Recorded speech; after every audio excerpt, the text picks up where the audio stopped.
Nobody ever believes they are wasting their life. They just believe they'll start living it tomorrow. And tomorrow.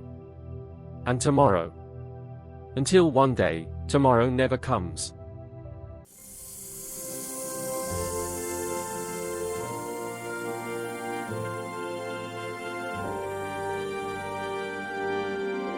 We speak about time as though we understand it. We repeat phrases like, "Time is precious," and nod solemnly, then spend 3 hours on our phones before bed. The gap between knowing something and living it is where most of us quietly lose our lives. There was once a merchant in a small town who had built everything he owned with his hands and his mornings. His son had inherited neither habit. The boy moved through his days like a leaf in still water, drifting, unbothered, going nowhere in particular. The father tried reasoning, then pleading, then silence. He had arrived at a truth that patient parents eventually find: a lesson delivered before someone is ready to receive it lands nowhere. So he waited. One evening, he retrieved an old pocket watch from a cedar box on the shelf. It was worn smooth at the edges, but its hands moved with quiet certainty. He wound it, listened to it tick, and set it on the table. The next morning he called his son. "Take this to the market," he said. "Ask 10 people what they would pay for it. Come back and tell me what you hear." The boy shrugged and went. The market was loud and alive. He showed the watch to a fabric seller, a grain merchant, a man who repaired bicycles, a woman who sold cooking oil by the jar. Their answers scattered in every direction, some generous, some dismissive, none the same. He returned home with a handful of contradictions. No one could agree, the boy reported. His father nodded slowly. "Go again tomorrow," he said. "But this time, don't ask what the watch is worth. Ask them what the time inside it is worth." The boy stared at him. "Just go," his father said, and turned back to his work. The next morning, the boy returned to the same stalls, the same merchants, the same noisy lanes. And he asked his strange question. The responses were not kind. People laughed. A few looked at him with pity. One man told him to stop wasting everyone's time, the irony completely lost on both of them. The boy felt his face go hot. He was a young man who had spent years avoiding embarrassment, and here he was, collecting it at every stall. He was about to give up when he noticed a narrow shop at the far end of the market, easy to miss. Its walls were covered in clocks, dozens of them, all ticking at slightly different rhythms, creating a sound like patient rainfall. Behind the counter sat an old craftsman, repairing a watch with the focused calm of someone who had long ago stopped rushing. The boy stepped inside and asked his question one final time, half expecting to be laughed out of the shop. The old man set down his tools. He looked at the boy carefully, not with amusement, but with the quiet attention of someone who recognized something important. "The watch," the old man said, "is worth whatever someone will pay. But the time it measures..." He shook his head. "That is worth everything, which means no one can afford to buy it."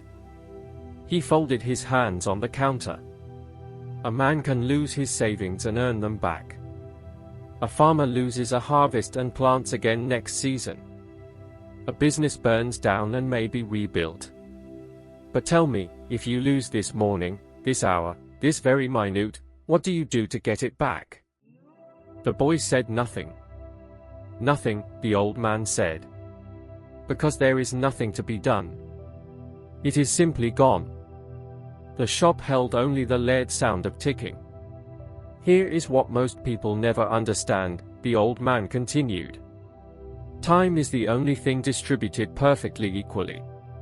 Every person, rich, poor, brilliant, ordinary, receives exactly the same amount each day. 24 hours. Not 1 minute more for the lucky ones. Not 1 minute less for the struggling ones. The difference between a life well built and a life quietly wasted is never about how much time a person had. It is always about what they chose to do with it.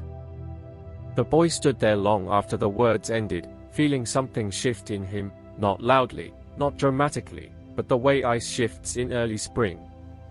Slowly. Irrevocably. He thanked the old man and walked home. He told his father everything. Every word, in order, with an expression his father had never seen on him before, something focused, something slightly stricken, something awake. When the boy finished, his father simply placed a hand on his shoulder. No lecture followed. None was needed. The lesson had traveled the only route that works, from experience, through feeling, into understanding. The boy changed gradually, as real change always happens. He started waking earlier, not by dramatic amounts, just enough to feel the morning before it disappeared. He helped with the shop. He picked up skills he previously dismissed as belonging to other kinds of people, people who were serious, people who had plans. The town didn't change. The market remained noisy. The lanes stayed narrow. But the boy moved through them differently now, not as someone with unlimited time ahead of him, but as someone who understood that each hour was a material he was either building with or letting blow away. He learned something that cannot be taught directly, that disciplined hours create a quiet kind of pride, and that pride is more sustaining than any morning of sleeping late ever was. Most of us already know this. That is the uncomfortable part. We know time is finite. We know delay is a kind of loss. We know that, "I'll start tomorrow," is a sentence that has swallowed entire years of people's lives. We know it, and then we open another app, watch another video, tell ourselves the conditions aren't quite right yet. The conditions will never be quite right. The question worth sitting with isn't whether you're wasting time.